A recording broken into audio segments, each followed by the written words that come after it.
Some winters are more than just cold. They are a force of nature, a brutal test that can break even the toughest individuals. In the wild, survival isn't just about strength. It's about thinking differently, about seeing a solution where others see only hardship. The winter of 1876 in the Montana Territory was one of those tests. It was a winter that separated the prepared from the desperate, and it revealed the quiet genius of one man who dared to defy convention. This man, a German immigrant named Jacob Reinhardt, understood a fundamental truth of survival. Nature provides the tools, but you have to know how to use them. While others followed the crowd, he followed his own instincts, and that made all the difference. When homesteaders arrived in the vast, untamed valleys of Montana, they all faced the same challenge: building a shelter that could withstand the ferocious cold. The solution seemed straightforward, a method passed down from one frontiersman to the next. You felled the tallest pines, notched them at the ends, and stacked them into a simple, single-walled cabin. It was a proven design, quick to build and sturdy enough to keep the wind and snow at bay. Inside, a massive cast-iron stove became the heart of the home, a hungry beast that demanded a constant supply of firewood. It was a simple equation: as long as you could feed the fire, you could survive the night. This was the blueprint for life on the frontier, a rugged but reliable way of life. This standard cabin design was effective, but it had a critical weakness. The moment the fire in the stove died down, the warmth would begin to bleed out through the thin log walls. The cold would creep back in, relentless and unforgiving. Families would wake up to frost on their blankets and a biting chill in the air, forcing them to restart the fire immediately. Surviving the winter became a full-time job of chopping, hauling, and burning wood. It was a constant battle against the elements, a cycle of hard labor just to maintain a baseline of warmth. For most, this was simply the price of living in such a beautiful but unforgiving land. They accepted it without question because it was the only way they knew. Jacob Reinhardt, however, saw things differently. Having come from the old country, with its stone farmhouses and time-tested building traditions, he looked at the standard log cabin and saw its flaws. He knew that wood alone was a poor insulator against the deep, penetrating cold of a mountain winter. He watched his neighbors build their identical cabins, all racing to finish before the first snows fell. They followed the same plans, shared the same advice, and prepared for the same struggle. But Jacob had a different idea, a plan that was born from observation and a deep understanding of heat and energy. He wasn't just building a shelter, he was engineering a fortress against the cold. While other homesteaders were stacking single rows of logs, Jacob Reinhardt embarked on a project that baffled his neighbors. He started by building not one, but two parallel log walls, leaving a significant gap of about 2 feet between them. This alone was strange. It seemed like a tremendous waste of time and precious timber. Why build 2 walls when one had always been enough? The other settlers would stop by his claim, lean on their axes, and shake their heads. They called it Jacob's Folly, whispering that the newcomer from Germany didn't understand the practicalities of frontier life. He was spending twice the effort for a result that seemed to them utterly nonsensical. The real curiosity began when Jacob started filling the space between the 2 walls. He didn't use moss, mud, or any of the usual chinking materials. Instead, he and his sons spent weeks hauling thousands of pounds of rock and stone from the nearby riverbed. Day after day, they filled the cavity with a dense mixture of smooth stones, coarse gravel, and sand. It was back-breaking labor. His neighbors saw it as madness. They were already stacking firewood for the winter, while Jacob was busy planting rocks in his walls. They warned him he was wasting valuable time, that the snow would fly before his strange house was ready, and that his family would pay the price for his foolish pride. To the practical-minded settlers, Jacob's design made no sense. It was slow, laborious, and flew in the face of everything they knew about building in the wilderness. Speed was survival. You built fast, you got a roof over your head, and you started preparing for the long winter. Jacob's method was the opposite of fast.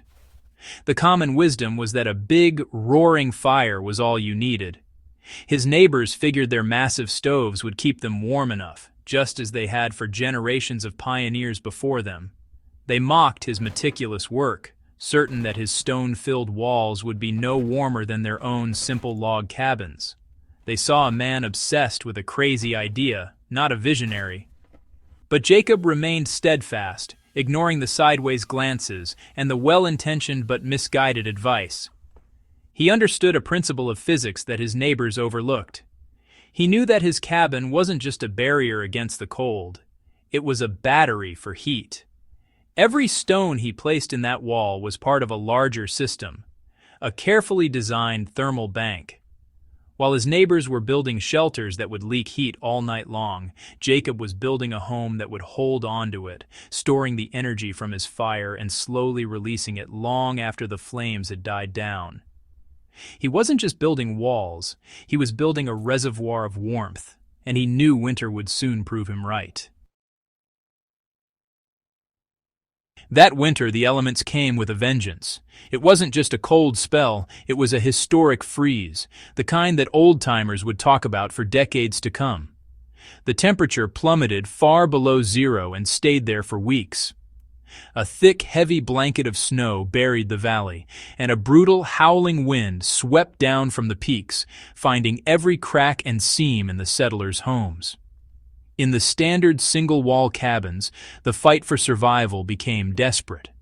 The massive iron stoves, once a source of comfort, became tyrannical masters. They had to be fed constantly, day and night, with families working in shifts to keep the fires roaring. Inside these cabins, life became a grim struggle.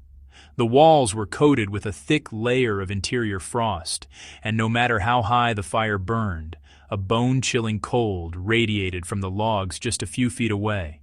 Families huddled together right next to the stove, wrapped in every blanket they owned.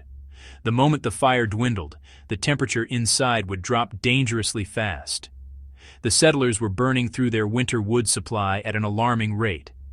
Men had to venture out into the blizzard conditions to chop more wood, risking frostbite and exhaustion just to keep their families from freezing.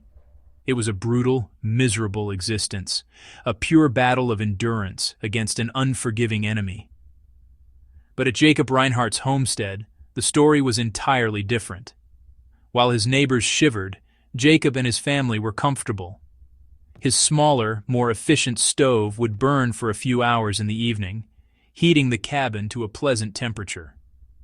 The real magic, however, happened after the fire was banked for the night. The thousands of pounds of stone packed within the walls, having absorbed the heat all evening, now began to slowly radiate that warmth back into the living space. There was no sudden drop in temperature, no frost forming on the inside of the walls. The cabin remained remarkably, comfortably warm throughout the long, frigid night. The difference was so stark, it could not be ignored. Jacob's family slept soundly through the night, safe and warm, while their neighbors shivered and struggled.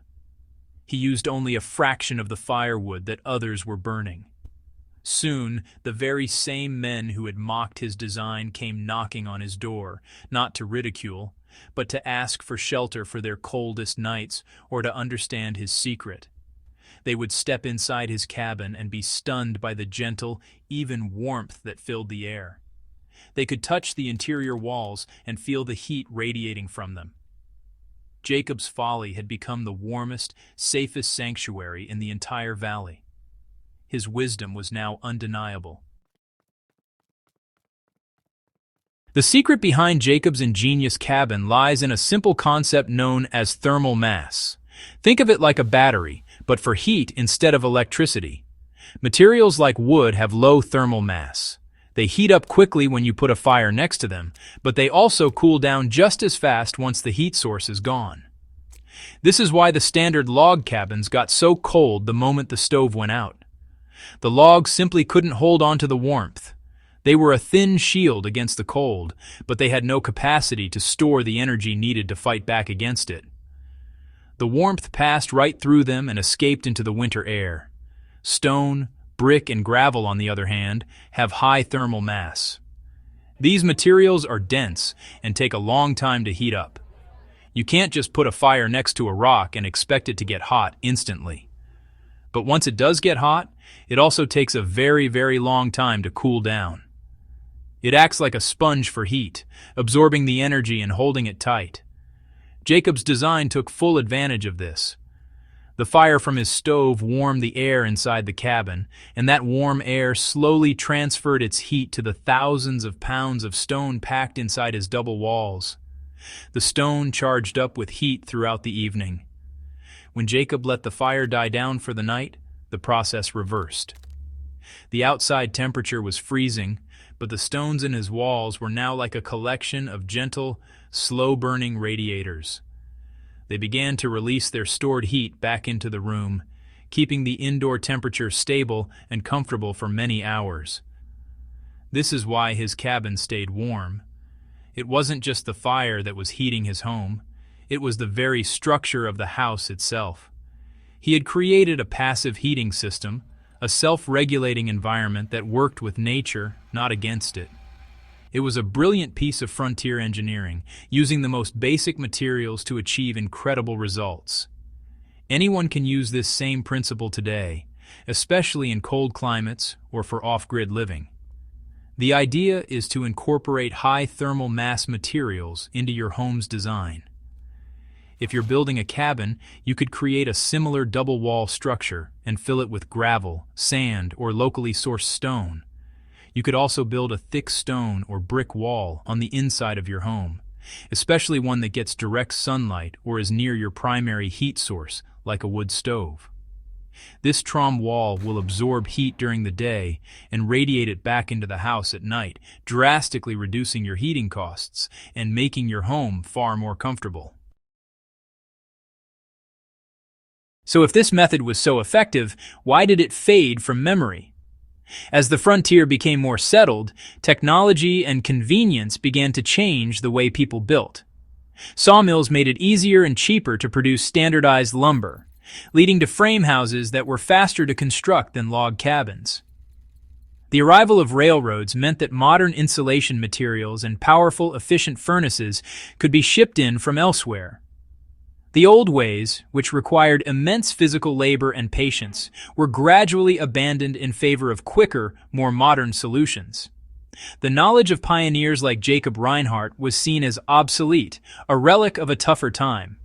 The shift was understandable. Building a thermal mass wall is hard work. Hauling tons of stone is not easy. In a world of cheap energy and readily available materials, the path of least resistance won out. We became dependent on active heating systems, furnaces, boilers, and electric heaters that require a constant supply of fuel or electricity.